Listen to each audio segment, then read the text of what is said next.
İndiki anla ego bir-biri ilə çox bağlıdır.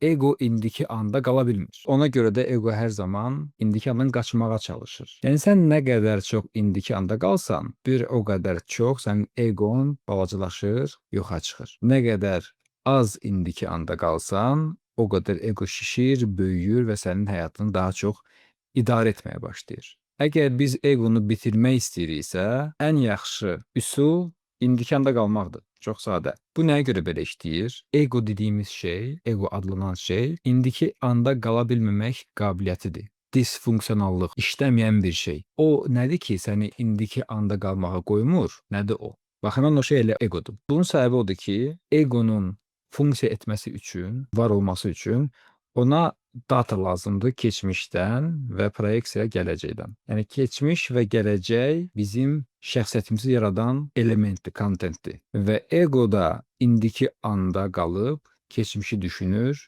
gələcəyi düşünür. Bu şəkildə o var ola bilir, o davam eləyə bilir. Və sən əgər diqqətini tam mənada indiki anda saxlayırsansa, keçmişlə məşğul deyilsən, gələcəklə məşğul deyilsənsə, o zaman ego davam eləyə bilmir. Ona görə indiki anda qalmaq onu təyin edir ki, sən nə qədər egoda olursan, nə qədər özün olursan. Və bizim egomuz biz özümüz deyilik. Mən təsəvvür edə bilərəm ki, burada yaşayan insanların demək olar ki, hamısı bəlkə də özünü egosunun identifikasiya edir, yəni öz fikirləri ilə identifikasiya edir.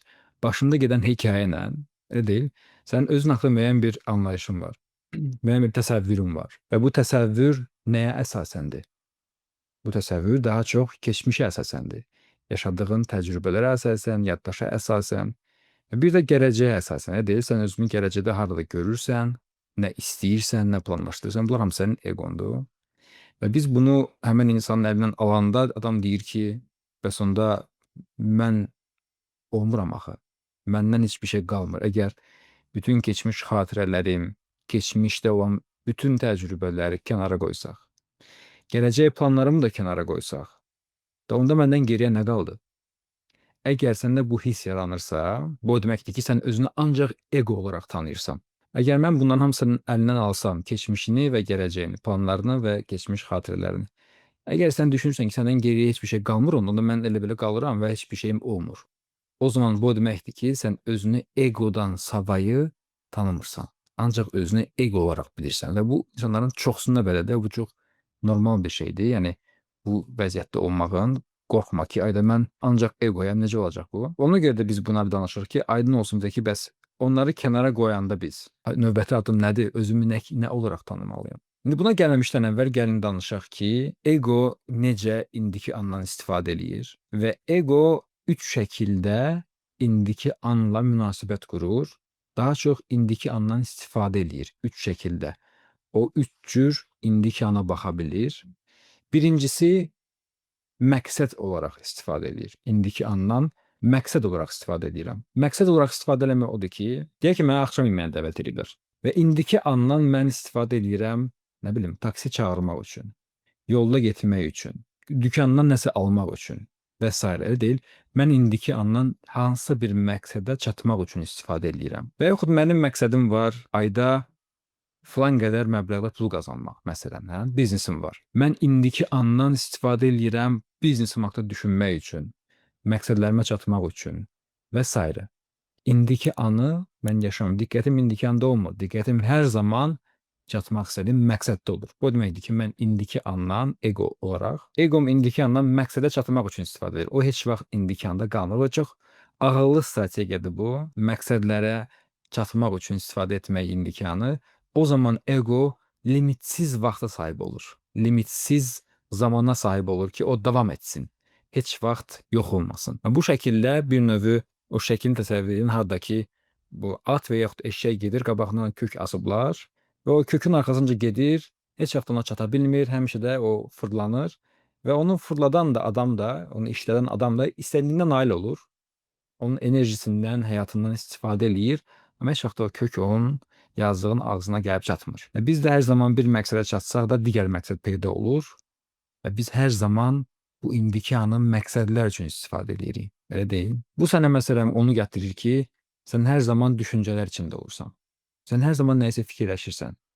Dostlarınla görüşəndə belə sən növbəti anı fikirləşirsən. Sonra nə edəcəksən? Hər zaman növbəti məqsədi düşünmək indiki andan bizi qaçırdır. Biz hər zaman fikirlərdə oluruq, planlarda oluruq, məqsədlər, düşüncələrdə oluruq. Məsələn, bu şəkildə, bu strategiyaya uyan insan ağlını necə sakitləşdirə bilər? Əgər o bu mexanizmin necə işlədiyini bilmirsə, o ağlını sakitləşdirə bilməyəcək.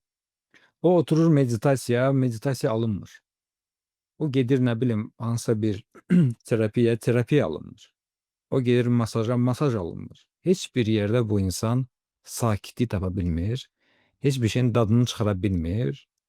Mənim bir dostum məni ziyarət eləmişdi və onunla gəzəndə görürdüm ki, o gəzməyə gəldiyi şəhəri belə gəzə bilmir. Baxa bilmir. Söhbət eləyə bilmir. Çünki davamlı şəkildə fikirlərdədir. Harasa getmişiksə o növbətçisini fikirləşir. Başqa hara gedəcək. Yəni onun bütün tripi, onun bütün zamanı düşünməyə, planlaşdırmağa, o məqsədlərə sərf olundu. Onu alacağam, bunu alacağım, sonra ora gedərik, bunu gedərik, ora şəkil çəkdirim. Bu şəkildə bu adam 3-5 saniyə arada bir öz səyahətindən zövq aldı ya da yox. Nə qədər çox məqsəd varsa, nə qədər çox ego güclüdürsə məqsədlərlə, nə qədər çox insan ambisiyalıdırsa təbiət etibarilə, o qədər çox onun ağlını sakitləşdirmək çətin olur. O qədər ego ondan istədiyi qədər istifadə edir. Bu ilk münasibətdir. İkinci münasibət isə odur ki, indiki anla. Bu indiki an hər zaman bir problem olaraq görülür. Hər zaman bir maneə olaraq görülür ego tərəfindən. Və belə olduğu zaman biz indiki anda qalmaq istəmirik. Çünki indiki an problemlərdir. Ayda bunu da eləməliyəm, onu da eləməliyəm. Və mən bu şəkildə indiki anda rahatlaşa bilmirəm. Çünki həmişə nəsə eləməliyəm. Hansısa problemi həll eləməliyəm ki, ondan sonra yaşamağa başlayım. Ondan sonra xoşbəxt olmağa başlayım. Ondan sonra həyatdan zövq almağa başlayım. Bax, bir dənə bunu da eləsəm, ondan sonra zövq alacağam. Bax, bu deadline-ı bitirim, bu layihəni bitirim, çatdırım, verim, təhvil verim. Ondan sonra artıq rahat nəfəs alaram. Onu eləyirsən, məsələ arasındadır ki, sonra başqa bir şey çıxır. Onu eləyirsən, digər bir şey çıxır. Digərini eləyirsən, bu birisi çıxır. Və bunların sonu yoxdur. Kifayət qədər yaşayan insan həyatda və işləyən insan, o xəbərdardır ki, onların sonu yoxdur. Bu layihələr bitmir. Dalai Lamanın bir müəllimi vardı, Dilgo Khyentse. Mən onu Hindistanda kəşf eləmişdim. Himalaya dağlarında orada bir mağazaya girmişdim, kitab mağazası. Dalai Lamanın məbədinin düz yanındaydı. Necəsə, niyəsə girmək istədim oraya. Girdim və girən kimi də orada bir kişinin şəklini gördüm. Müəllimin şəkli idi. Belə kamera gül uzadır. Girən kimi onu gördüm və o mənə çox cəlb edici gəldi və çox maraqlı gəldi. Bu kitabı açdım, vərəqlədim, oxudum. Bu şəkildə o insanla tanış oldum. Sonra da onun kitabını aldım. O çox maraqlı bir şey deyir. Deyir ki, layihələri bitirməyin ən yaxşı yolu onları yarımçıq qoymaqdır. Bu o deməkdir ki, o layihələr heç vaxt bitmir. Heç vaxt bitmir, heç vaxt da bitməyəcək. Bu dünyanın təbiətidir. Ona görə onları bitirmək istəyirsənsə sən həqiqətən, yəni öz ağzında o layihələri bitirmək istəyirsənsə, onları gərək yarımçıq qoyasan. Yəni ki, o fikri sona qədər düşünməyəsən gərək. Diqqət yetirsən görə bilərsən ki, sən düşüncədən maraqlısan, fikirləşməkdən maraqlısan və bu maraqdan xəbərin yoxdur. Xəbərin yoxdur ki, sən düşünməkdə maraqlısan.